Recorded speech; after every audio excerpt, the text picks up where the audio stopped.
아산 정주영은 이런 말을 한 적이 있다. 만일 현대의 원동력은 무엇인가 묻는다면 나는 주저없이 진취적 기계와 불효불굴의 개척정신이라고 대답할 것이다.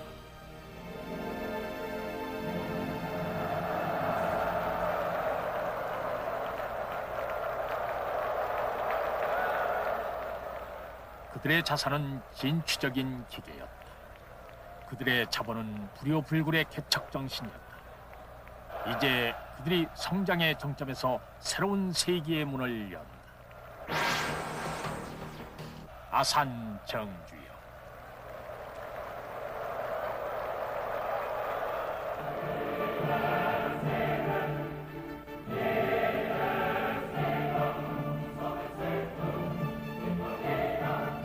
한반도의 중서부, 충청남도 서산군 부성면 일대에 들어서면 돌연 광활한 들판이 나타났다.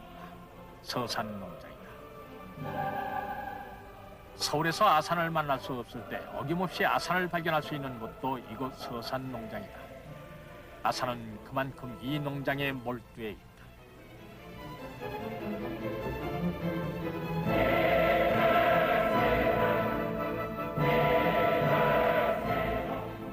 거대한 담수호와 푸른 들판이 어우러진 서산농장. 한창 물이 오른 벼들이 대지 깊숙이 뿌리를 내리는 들판에서 아산은 질풍 같았던 80성상을 저만큼 밀어두고 지금 한 사람의 농부로 돌아와 있다.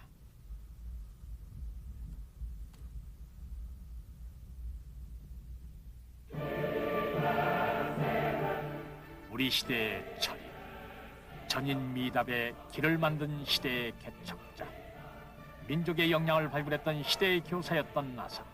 그가 흙으로 돌아온 것이다.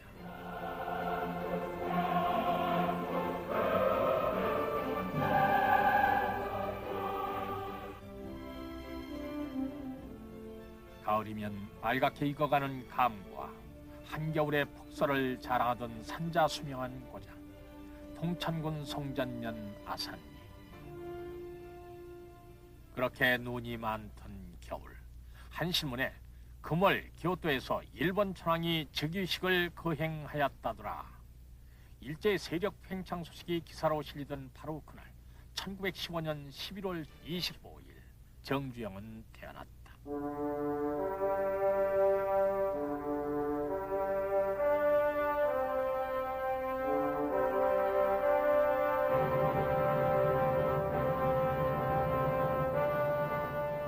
태어난 그 시대가 나라 잃은 식민지하여 태어난 그곳이 가난한 농촌 마을이었다.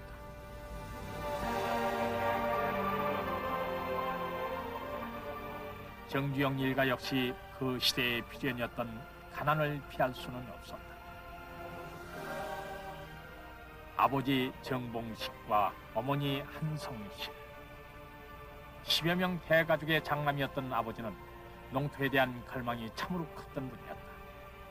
그 남편을 도우며 어머니는 궁핍한 살림살이를 꾸려나갔다. 아버지에게 땅은 가족의 생존이 걸린 절대절명의 구원처였다. 너도 장남이다. 땅을 늘려라. 땅을 늘려라.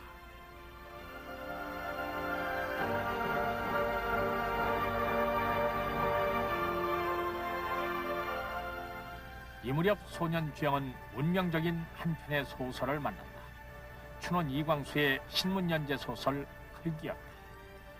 소설에 심취하면서 소년이 눈을 뜬 것은 평생 땅만 파면서 살 수 없다는 자각이었다.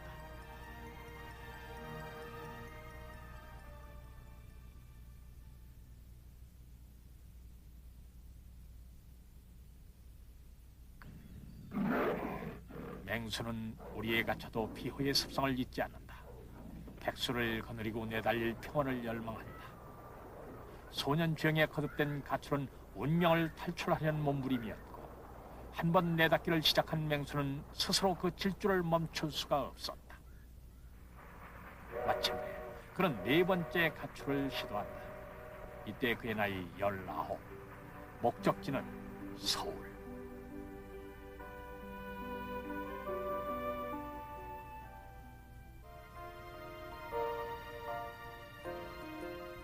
나 세상사 고진감래. 막노동 1년 만에 안정된 일을 얻으니 쌀 도매상 복흥상회에 배달 온 자리였다.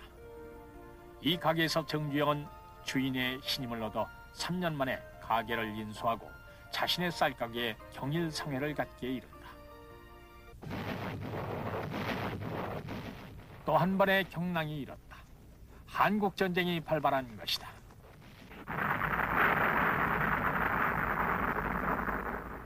그러나 아산은 전쟁의 폭풍 속에서도 미군의 전략적 전시공사를 도맡아 도약의 발판을 다져간다. 휴전과 함께 아산은 전후 최대 규모인 경상북도 달성군의 고령교 복구공사를 맡게 된다. 신생기업 현대로서는 사활이 걸린 공사였다. 그러나 기초만 남아있는 교각은 그나마 상부가 물에 잠겨 있었고 변동이 심한 수심은 깊이를 헤아릴 수 없었다. 기술력과 장비의 부족에 120배나 뛰어오른 통화사정까지 모든 게 난항이었다. 급기야 제때 임금을 받지 못한 근로자들까지 폭발하기에 이른다.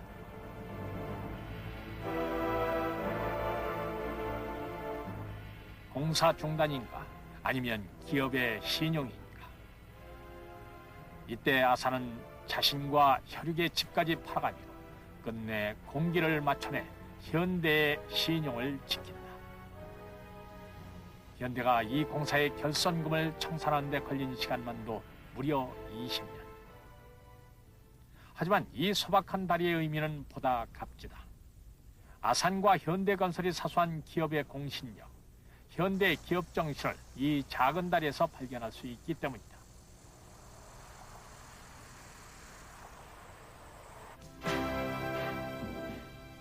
이것은 후일담이지만 인생은 때로 유쾌한 반전극을 마련해 놓는다. 고령교에서의 참패로 기로에 서 있던 현대가 전후 최대 규모인 한강인도교 복구공사를 맡게 된 것이다. 당시 업계에서 회자되던 얘기는 바로 이런 것이었다. 현대가 고령교에서 보여준 성실성으로 한강인도교 공사를 맡았다더라. 반전의 드라마는 그렇게 내부에서부터 시작된 것이었다.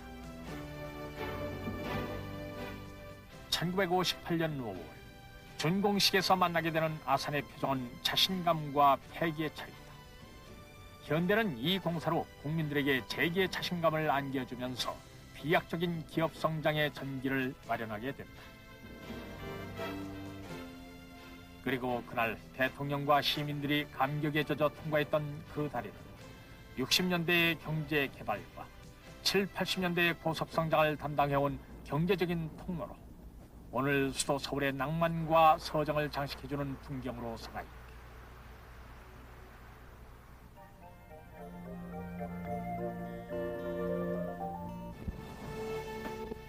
군산의 미 공군기지 공사 때도 마찬가지였다. 콘크리트를 배합할 때 배처 프렌트를 쓰라는 것인데 누구도 그것을 아는 사람이 없었다. 급기야 현대는 미국 회사의 배처 프렌트를 담너머로 훔쳐보고 손으로 그리고 고치는 눈물겨운 과정 끝에 국산 1호의 배처 프렌트를 만들어냈다.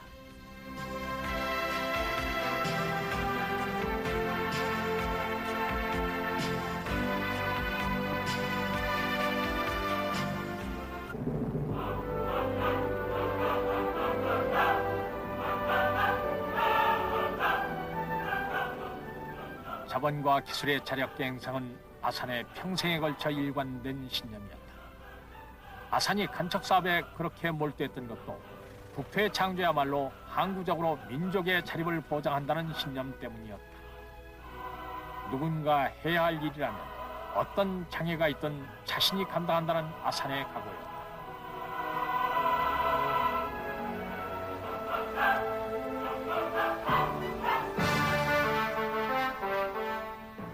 82년 4월에 착공된 간척공사는 그해 겨울에 접어들면서 차츰 윤곽을 드러내가고 있었다.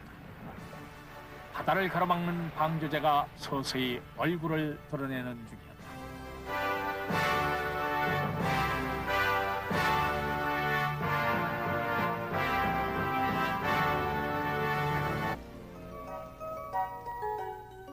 박정희가 정주영을 찾은 이유는 정작 여기에 있었다. 현대건설은 이미 경부고속도로 구상이 있기 2년 전 태국에서 고속도로 건설을 하고 있었던 것이다. 이 건설공사는 국내 건설업의 해외 진출 1호가 되는 사업이자 국내 유일의 고속도로 건설 경험이었다.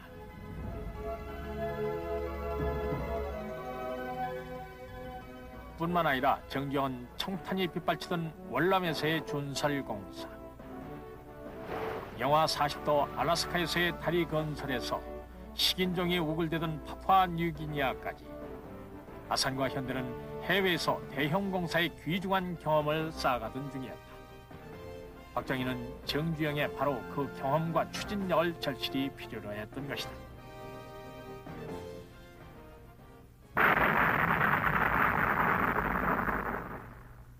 마침내 68년 2월 1일 단군 이래 최대의 공사란 경부고속도로 공사가 시작됐다. 현대는 가장 정확한 기획안을 제출했을 뿐더러 전체 공정의 5분의 2를 담당하는 중책을 맡고 있었다. 그렇지만 428km를 430억 원의 최저 예산으로 3년 안에 건설한다니 도대체 숨쉴 겨를이 없었다. 바로 이 사람. 1평방미터에 한 번씩은 질타를 하며 시대적인 소명감에 불탔던 이 사람. 그런 아산도 불가항력적인 게 있었다. 당제 터널이었다.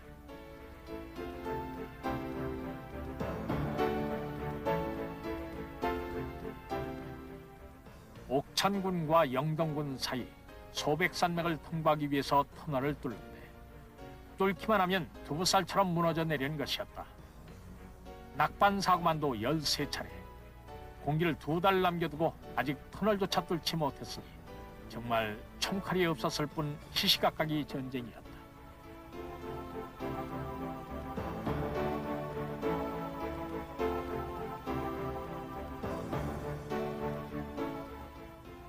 아산 특유의 통찰력이 발휘된 것은 이때였다. 20배 빨리 굳는 조광시멘트로 지층을 받쳐주면 된다. 조광시멘트가 생산되는 곳은 아산이 자재 국산화를 염원해서 만든 단양시멘트 한 곳뿐이었다. 조광시멘트가 속속 도착해서 터널의 받침대 역할을 하기 시작하면서 드디어 70년 6월 27일 밤 11시 경부고속도로 최대의 난공사이자 최후의 공사였던 당제터널이 뚫리게 됐다.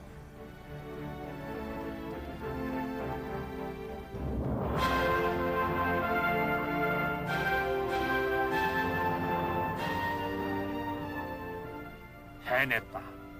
우리는 해냈다. 전장 428km. 우리 자본, 우리 기술, 우리 힘으로 세계 고속도로 사상 최단 시간인 290일 만에 이뤄낸 민족의 대동맹.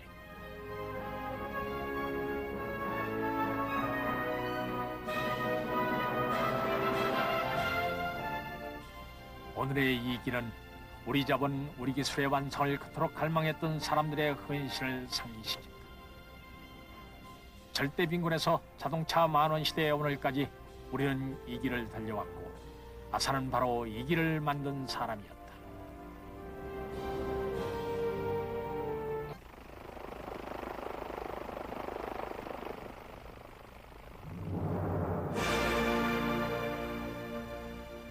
아산 정주영.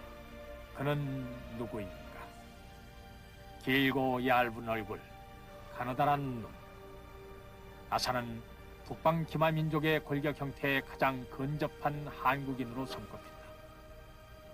기마민족은 늘 개척하고 늘 전진하며 운명 공동체를 이루어 집단적 생존 방식을 유지한다. 아산이 그렇다. 기업을 통솔하는 아산의 면모는 가부장적이다. 해마다 여름이면 열리는 신입사원 수련회. 장차 정의의 현대민이 될 신입사원들의 한마당에 빠지지 않는 단골 손님이 있으니 바로 현대맨들의 호랑이 아산이다. 아산은 사원과의 관계에서도 장유유서의 가치관을 중시한다. 현장에서는 그럴 수 없이 엄격하고 혹독하다가도 이런 공간에 오면 자유로운 장형처럼 한없이 부드러운 아산. 아산이 가장 순하게 웃는 때도 사원들과 함께 있을 때다. 아산은 한국의 근로자들이야말로 건설과 조선을 세계 수준으로 끌어올린 장본인들이라고 믿는다.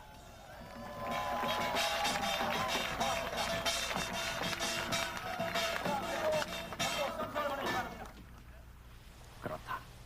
그들이야말로 아산과 함께 뛰어 황무지를 개척한 전사들이며 국가 경제를 이끌어온 애국의 사람들.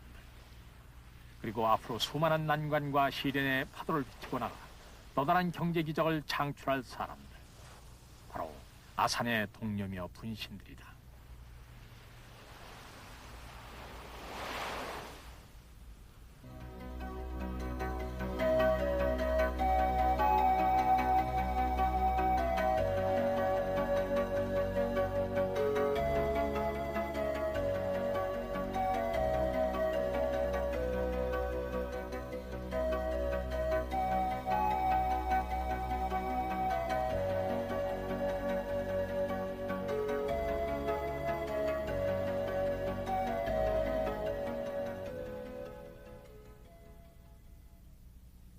어떤 사람들은 한국의 기업은 안 될 일이 너무 많다 이렇게 생각을 합니다.